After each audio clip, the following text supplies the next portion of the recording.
Assalamualaikum warahmatullahi wabarakatuh. Selamat siang teman-teman. Perkenalkan saya Rafiza Purnama dari kelas Hukum 4A dengan NIM 40120111020 dengan mata kuliah Hukum Pemerintahan Daerah dan OTDA. Nah, di sini saya akan membahas mengenai dua materi. Yang pertama ada sinergitas pembentukan produk hukum daerah dan yang kedua ada transparansi pembentukan produk hukum daerah. Untuk materi pertama yaitu sinergitas pembentukan produk hukum daerah, di dalamnya terdapat arah kebijakan OTDA. Yang pertama ada percepatan kesejahteraan rakyat. Dalam percepatan kesejahteraan rakyat terbagi menjadi tiga yaitu 1. Peningkatan pelayanan, 2. Pemberdayaan dan peran serta masyarakat, dan yang ketiga peningkatan daya saing daerah. Dengan memperhatikan prinsip demokrasi, pemerataan, keadilan, dan kekasan suatu daerah dalam sistem negara kesatuan Republik Indonesia. Yang kedua ada efisiensi dan efektivitas Pemda. Dalam efisiensi dan efektivitas Pemda terdapat tiga hal. Yang pertama, hubungan antara pemerintah pusat dengan daerah dan antar daerah. Yang kedua, potensi dan keanekaragaman daerah. Dan yang ketiga, peluang dan tantangan persaingan global dalam kesatuan sistem penyelenggaraan pemerintah negara. Kemudian ada urusan pemerintahan. Urusan pemerintahan adalah kekuasaan pemerintahan yang menjadi kewenangan presiden yang pelaksanaannya dilakukan oleh Kementerian Negara dan penyelenggaraan pemerintah daerah. Kemudian ada OTDA. OTDA atau otonomi daerah ialah hak, wewenang, dan kewajiban daerah otonom untuk mengatur dan mengurus sendiri urusan pemerintahan dan kepentingan masyarakat setempat dalam sistem negara kesatuan Republik Indonesia. Kemudian dalam urusan pemerintahan atau urpen ini terbagi menjadi tiga. Yang pertama ada urpen absolut, yang kedua ada urpen konkuren, dan yang ketiga ada urpen umum. Dalam urpen absolut sepenuhnya menjadi kewenangan pemerintah pusat. Dalam urpen konkuren merupakan urusan pemerintahan yang dibagi antara pemerintah pusat dan daerah provinsi serta daerah kabupaten atau kota. Urpen konkuren yang diserahkan ke daerah menjadi dasar pelaksanaan otonomi daerah. Sedangkan urpen umum merupakan urusan pemerintahan yang menjadi kewenangan presiden sebagai kepala pemerintahan. Urpen absolut terbagi menjadi 6, yaitu politik luar negeri, pertahanan, moneter dan fiskal, keamanan, yuristisi, dan agama.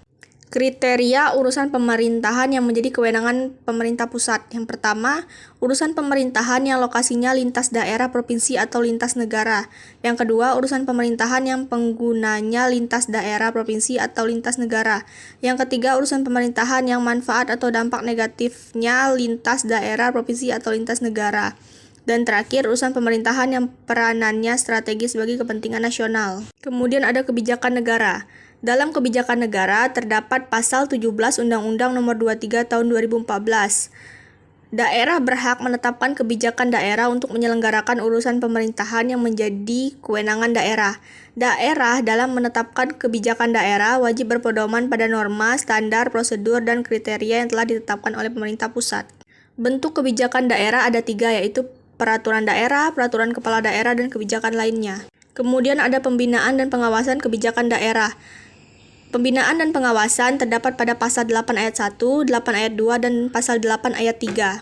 Jenis pembinaan umum dibagi menjadi 10, yaitu pertama pembagian urusan pemerintahan, 2 kelembagaan negara, 3 kepegawaian pada perangkat daerah, 4 keuangan daerah, 5 pembangunan daerah, 6 pelayanan publik di daerah, 7 kerjasama daerah, 8 kebijakan daerah, 9 kepala daerah dan wakil, 10 bentuk pembinaan lainnya. Kemudian ada sinergitas pembentukan PHD. Pengertian sinergitas, sinergi. Sinergi berasal dari kata sinergi. Sinergi berarti kegiatan, hubungan, kerjasama, dan operasi gabungan. Sedangkan sinergitas ialah kerjasama unsur atau bagian atau fungsi atau instansi atau lembaga yang menghasilkan suatu tujuan lebih baik dan lebih besar daripada dikerjakan. Unsur sinergitas ada 4. Yang pertama kegiatan, kerjasama, tujuan, dan kelembagaan. Dalam sinergitas PHD terdapat tahap krusial. Yang pertama ada perencanaan, kedua penyusunan, ketiga pembahasan, keempat fasilitas. Kemudian ada pembatalan peraturan kepala daerah, revisi Permendagri nomor 80 tahun 2015. Di sini terdapat sanksi, yaitu sanksi administrasi dan sanksi penundaan evaluasi.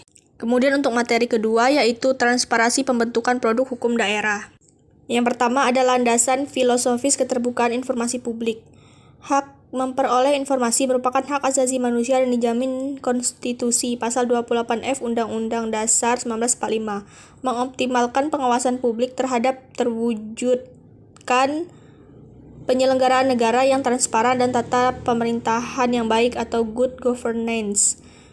Mendukung penyelenggaraan negara yang demokratis berdasarkan transparansi, partisipasi, dan akuntabilitas. Memotivasi badan publik untuk memberikan pelayanan kepada masyarakat sebaik-baiknya dan bebas dari KKN. Terakhir, mengantisipasi perkembangan teknologi komunikasi yang semakin pesat sehingga meningkatkan mobilitas masyarakat untuk memperoleh informasi dengan mudah dan cepat. Kemudian ada azas keterbukaan informasi, yang dimana sistem informasi publik bersifat terbuka dan dapat diakses oleh setiap pengguna informasi publik. Informasi publik yang dikecualikan bersifat ketat dan terbatas. Setiap informasi publik harus dapat diperoleh setiap pemohon informasi publik dengan cepat, tepat waktu, biaya ringan, dan cara sederhana. Dalam Undang-Undang Nomor 23 Tahun 2014 tentang Pemerintahan Daerah, Pasal 354 yang berbunyi, pengaturan hak warga negara untuk berpartisipasi dalam penyelenggaraan pemerintah daerah, adanya jaminan terselenggaranya pelayanan publik dan inovasi dalam penyelenggaraan pemerintah daerah. Tujuan dari Undang-Undang Nomor 14 Tahun 2008 tentang keterbukaan informasi publik yaitu 1. Menjamin hak warga negara untuk mengetahui rencana pembuatan kebijakan publik, program kebijakan publik, dan proses pengambilan keputusan publik serta alasan pengambilan suatu keputusan publik. Kedua, mendorong partisipasi masyarakat dalam proses pengambilan kebijakan. Dalam landasan pembuatan peraturan perundang-undangan terdapat 3 unsur. Yang pertama ada unsur filosofis, kedua unsur sosiologis, dan ketiga unsur yuridis. Aspek hukum kewenangan pembentukan Perda. Undang-Undang Nomor 23 Tahun 2014 tentang Pemerintahan Daerah Pasal 236 Ayat 1. Perda dibentuk dalam rangka penyelenggaraan otonomi daerah dan tugas pembantuan. Undang-Undang Nomor 12 Tahun 2011 tentang pembentukan peraturan perundang-undangan Pasal 11 dalam rangka penyelenggaraan otonomi daerah dan tugas pembantuan serta menampung kondisi khusus daerah dan atau penjabaran lebih lanjut peraturan perundang-undangan yang lebih tinggi. Peraturan daerah dan produk hukum daerah lainnya tidak boleh bertentangan dengan ketentuan peraturan perundang-undangan yang lebih tinggi, produk hukum daerah lainnya, dan kepentingan umum. Di sini terdapat sanksi pidana yang tercantum pada pasal 238 Undang-Undang Nomor 23 Tahun 2014. Salah satunya, Perda dapat memuat ketentuan tentang pembebanan biaya paksaan penegakan dan pelaksanaan pada seluruhnya atau sebagian kepada pelanggar sesuai dengan ketentuan peraturan perundang-undangan. Yang kedua ada sanksi administratif yang berupa 1. Teguran lisan, 2. Teguran tertulis, 3. Penghentian sementara, kemudian penghentian tetap kegiatan, pencabutan sementara izin, pencabutan tetap izin, denda administratif, sanksi administratif lain sesuai dengan ketentuan peraturan perundang-undangan. Dalam pasal 347 Undang-Undang Pemda, pemerintah daerah wajib mengumumkan informasi pelayanan publik kepada masyarakat melalui media dan tempat yang dapat diakses oleh masyarakat luas. Inovasi penyelenggaraan pelayanan publik, sistem informasi pengawasan produk hukum daerah.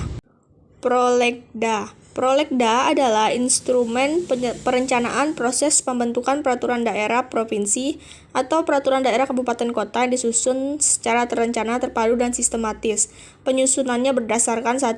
Perintah peraturan perundang-undangan lebih tinggi, 2. Rencana pembangunan daerah, 3. Penyelenggaraan otonomi daerah dan tugas pembantuan, yang terakhir aspirasi masyarakat daerah. Kemudian ada sanksi pidana Undang-Undang KIP. Pada pasal 51, setiap orang yang dengan sengaja menggunakan informasi secara melawan hukum dipidana 1 tahun penjara atau denda maksimal 5 juta.